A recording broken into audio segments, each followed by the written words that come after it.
Ay, ¿cómo se hizo cirujano? ¿Cómo pasó? Dígame su historia. Yo en el 2001 fui a Ciudad de México y allí hice un posgrado, una residencia de cirugía maxilofacial durante 4 años.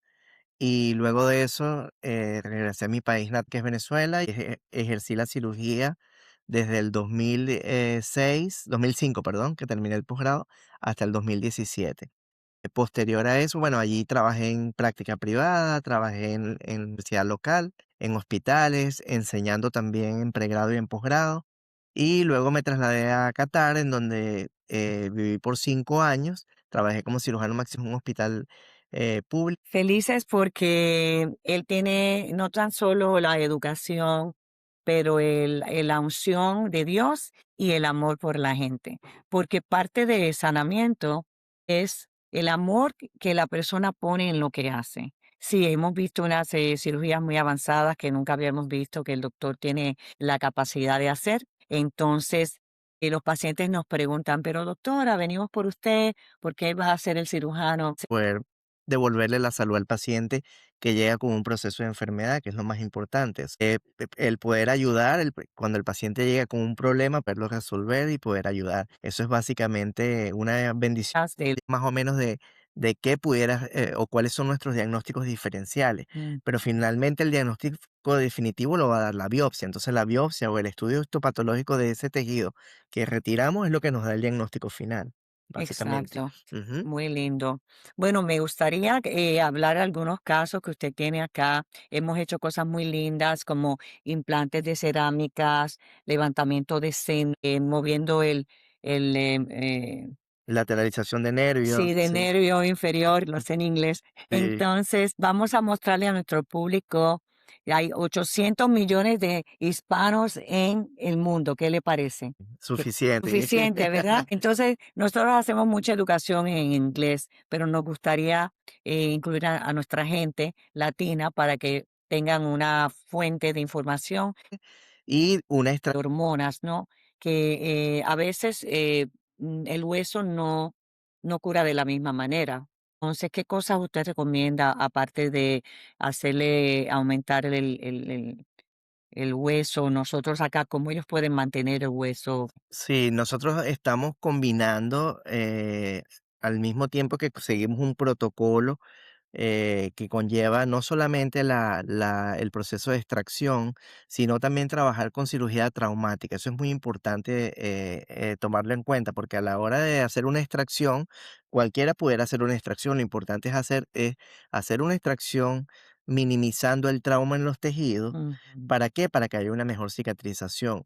Eso por un lado. Por otro lado, luego de hacer esa extracción, estar seguros de que el hueso en donde estaba ese tejido infectado sea eliminado para evitar que se formen cavitaciones a futuro, para Ujú. evitar que se deje tejido blando remanente, tejido epitelial remanente dentro del hueso, que después pueda generar un proceso infeccioso o patologías a futuro.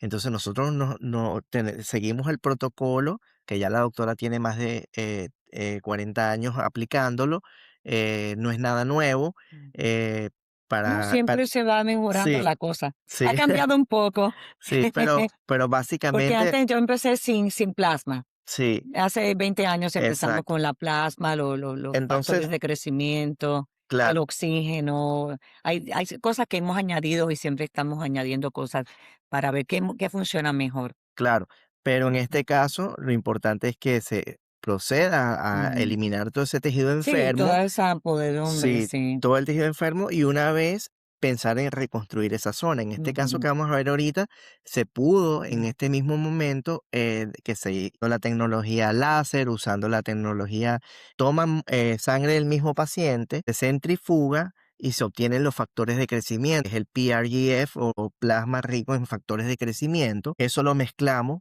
eh, con hueso, que puede ser un hueso liofilizado o puede ser un fosfato tricálcico, una hidroxiapatita, que permite reconstruir o generar un scaffold o un andamio para que crezca hueso. Y bueno, vamos a ver en este caso cómo la unión de este material de relleno con la mezcla con los factores de crecimiento tomados de la sangre del paciente va a acelerar el proceso de cicatrización y de regeneración precisamente. La regeneración es lo que nos va a permitir a futuro colocar un implante o que el implante que sea colocado de forma inmediata pueda básicamente regenerar hueso y ser estable a lo largo del tiempo. Estás en, Ali, puedes editar eso. está saliendo, no sé. Uf, sí, ahí estábamos bien. Ujú, De hecho, solo tiene que, ujú. último momento antes de que empecemos, porque no sé, ¿tú qué hiciste el slide? Just put it small. Esa es Riverside, ¿no? Sí, Ujú. está Pero él no está Riverside. saliendo solamente eso. Ok, no, no importa. Creo Eso que, está. ok, como que uno empieza aquí. No, So, ya sí, pasamos pero no eso. han aplicado el caso. Ok. Sí, él Todavía no. estaba hablando de este caso. Él Ujú. estaba hablando de este caso. Sí. Ok, bueno. Bueno, en este caso, esta primera fase, estamos viendo la extracción de un diente número 4 que es perdón, un segundo premolar superior derecho. Y aquí nosotros básicamente se hizo la extracción, se procedió a eliminar todo el tejido blando adyacente ese resto radicular o ese diente que se fracturó, que tuvo una endodoncia previa. Se procedió a remodelar todo el tejido óseo apical para eliminar todo el tejido epitelial remanente y posteriormente usan los plasma en factores de plasma rico en factores de crecimiento, un implante metálico, circonio, y posterior a eso, todos los espacios se rellenaron con hueso mezclado. En este caso usamos hueso liofilizado mezclado con los factores de crecimiento tomados de la sangre del paciente para lograr un proceso de regeneración perfecta. Aquí se pueden ver cómo los tejidos adyacentes se encuentran en adecuado volumen porque se hizo una cirugía de forma atraumática, haple sin colgajo, ¿ok? Y se procede a suturar para mantener nuestro injerto en posición. En este caso, normalmente usamos una membrana generada de la misma sangre del paciente, una membrana con factores de crecimiento para contener el hueso y para cubrir la zona de la cirugía. Posterior a eso, del lado izquierdo, la paciente tiene una deficiencia ósea y procedemos a hacer la elevación de seno maxilar. En este caso, como el hueso estaba muy deficiente, decidimos hacer la elevación de seno maxilar e injertar ese injerto liofilizado que se usó también en este caso. Se mezcló con factores de crecimiento propios del paciente, se suturó, esperamos unos meses que cicatrizara de forma adecuada y aquí vemos el antes y el después en la tomografía en este corte coronal cómo aquí la paciente básicamente en su seno maxilar izquierdo no tenía altura ósea y cómo logramos ganar altura y volumen. ¿Para qué? Para que pudiéramos colocar implantes integrados. En este caso usamos también implantes de circonio, como lo podemos ver aquí en la fase final del tratamiento, donde usamos una guía quirúrgica, hicimos una planeación con una